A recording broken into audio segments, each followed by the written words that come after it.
ভারত থেকে বাংলাদেশে মুসলিম নাগরিকদের জোরপূর্বক পাঠিয়ে দেওয়ার অভিযোগ ঘিরে নতুন করে উত্তেজনা তৈরি হয়েছে।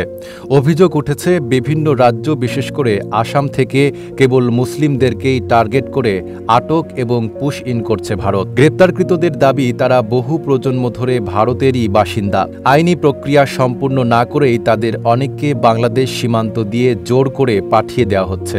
গত এপ্রিল মাসে কাশ্মীরের পেহেলগামে সশস্ত্র গোষ্ঠীর হামলায় ২৬ জন নিহত হওয়ার পর ভারতের মুসলিম বিরোধী মনোভাব আবারও জোরালোভাবে সামনে আসে। হামলার জন্য পাকিস্তান ঘনিষ্ঠ গোষ্ঠীগুলোর দিকে আঙ্গুল তুলেছে ভারত। সেই ঘটনার পর থেকেই অবৈধ বাংলাদেশি খোঁজার নামে বিশেষ অভিযানে মুসলিমদের লক্ষ্যবস্তু বানানো হচ্ছে বলে অভিযোগ উঠেছে।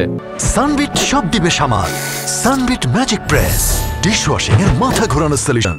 পুশ ইন অভিযোগে অন্যতম সংকটের কেন্দ্রবিন্দু হয়ে উঠেছে ভারতের অন্যতম প্রধান চা উৎপাদনকারী অঞ্চল আসাম। অঞ্চলটির জনসংখ্যার ১/৩ বেশি মুসলিম।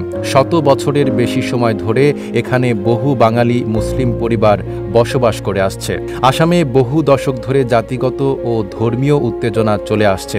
এই উত্তেজনার মূল শিকড় রয়েছে ব্রিটিশ ঔপনিবেশিক আমলে। বিজেপি ২০১৬ সালে প্রথমবার আসামের ক্ষমতায় এলে এই উত্তেজনা বৃদ্ধি পায় আরও বড় আকারে। বাংলাদেশ বর্ডার গার্ড বিজিবি বলছে তারা ২০০ জনের বেশি মানুষকে ফেরত পাঠিয়েছেন, যাদের কাগজপত্রে প্রমাণ রয়েছে তারা ভারতীয় নাগরিক। এত কিছুর পরও ভারত সরকার এ নিয়ে এখনও আনুষ্ঠানিকভাবে কোনো প্রতিক্রিয়া দেয়নি।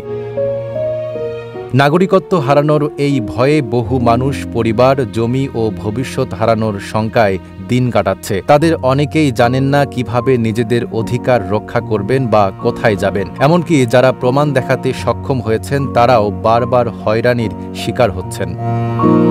Desk report, Dhaka post.